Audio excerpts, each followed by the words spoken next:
Welcome back to the Kickoff YouTube channel. Don't forget to subscribe if you haven't already. Today we're doing a bit of a news video here. We've got loads of different stories to cover. Let us know what you think of them in the comments below. We're starting off with Jurgen Klopp, who has a message for Sven Goran Eriksson after he was diagnosed with terminal cancer. Sven, you are invited from the bottom of all our hearts. You are invited to come here, and you can have my office. We can everything. You can can lead a session if you want. That's all no problem. That's actually coaching and managing, so I'm not sure you want to. If when he spoke about it, I'm not sure he thought about the legends. He thought about the first team, and here we are, open arms. Come over here and let's have a few great hours together. No, I always said he was a great guy. What a man. What a guy. You see, Sven Goran Eriksson is a lifelong Liverpool fan and had dreamt of managing them. And after his diagnosis, Jurgen Klopp comes out and offers him the day to be the manager and have a lovely experience, you know, with what limited time he's got left, God bless him. Just think he's a good bloke for that. I still think he's a bit of a prick during football matches, but credit where it's due, that was lovely. He's made me look a right dick. But this is the thing, I've already admitted that I didn't mean that I was just overreacting in the middle of a football match. Fucking prick. No, I want to give him credit. This is an unbelievable gesture. I'm the type of person, when I get it wrong, I hold my hands up and say, yeah, I'm mostly wrong, but I still could have been right, so I'm really right, and what is wrong anyway. No, I admit I'm wrong. But that was just a bit of positivity to start us off before we get into the transfers. Now, apparently Manchester United are looking to offer Jadon Sancho and Antony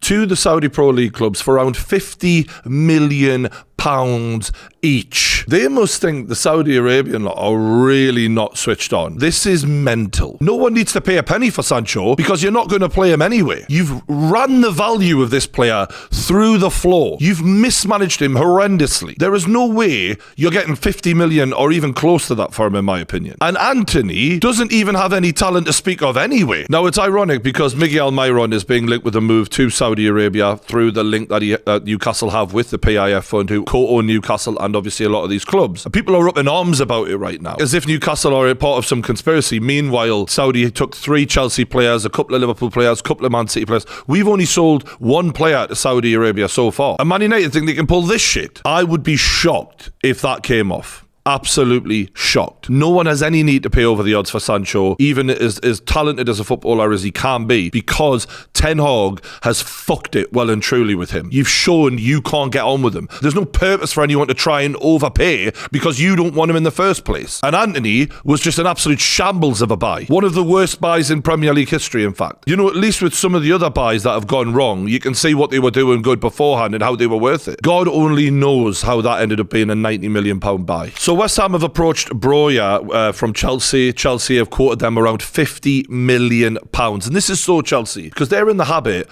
of, with people like Mason Mount, selling them on for a lot more than what they were worth and getting great returns on what they'd put into those players. But the difference is the old crop of Chelsea players that they sold on for all that money to help them reinvest and now spend $1 billion had actually done stuff. This group of Chelsea players have achieved fuck all. And they don't look like they're going to anytime soon, if we're being honest. So that old system, the lifespan of that is going to be very short, and Chelsea are going to have to fucking hope that some of the lot that they've wasted a lot of money on, in my opinion, start to come good, because these Todd Bowley signings are not going to be like the Roman Abramovich ones where you can keep selling on and reinvesting. It doesn't look like they've spent well at all. And expecting 50 million for Broja, someone better tell them to send an apology letter to West Ham for that, because based on what I've seen this season, the lad isn't worth anywhere near that. Now on to Newcastle, because we are being linked with selling about 4 or 5 players at the moment.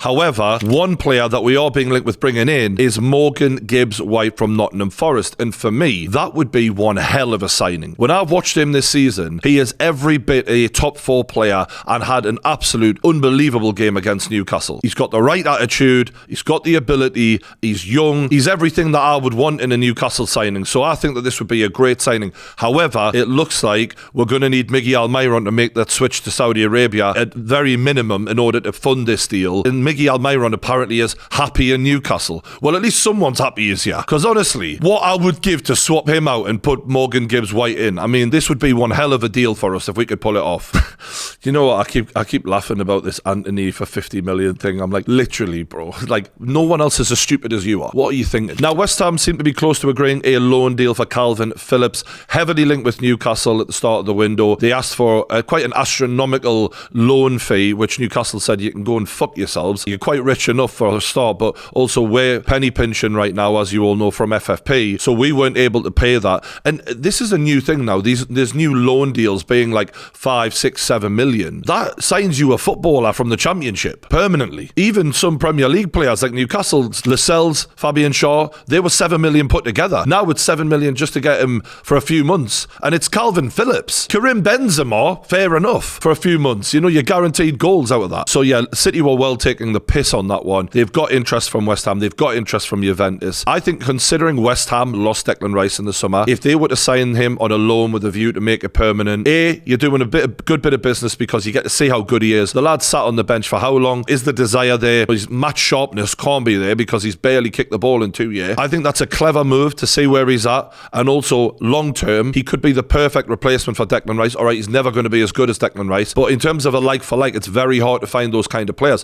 which is why Newcastle were interested, because we don't really have that definitive holding midfielder, and I would have happily seen us get him, but FFP means we can't just go and do that. Now, after Jordan Henderson left Saudi Arabia in a hurry and came to Ajax, Karim Benzema is apparently another one who wants to make a quick switch back into European football potentially. It's a terrible look for Saudi Arabia. Like, Jordan Henderson's one thing, but Benzema is a mega star, and when he immediately turns around and goes, that's enough for me, why? Like, what is wrong there? It's definitely going to put off other footballers to making the switch to Saudi Arabia. A lot of people are putting it down to the attendances. Maybe the culture is a bit of a shock. I don't know, but I know for a fact that when you watch a lot of these games, there's nobody there. And this is Karim motherfucking Benzema, like one of the GOATs. I feel like the people in charge of Saudi Arabian football need to get their hands around this situation and go, right, why is this happening? Is there something that we can do? I don't know if they need to fly over 50,000 Geordies for a game. Will pay us all. I'll be there. Give us a bloody green or blue scarf, whatever.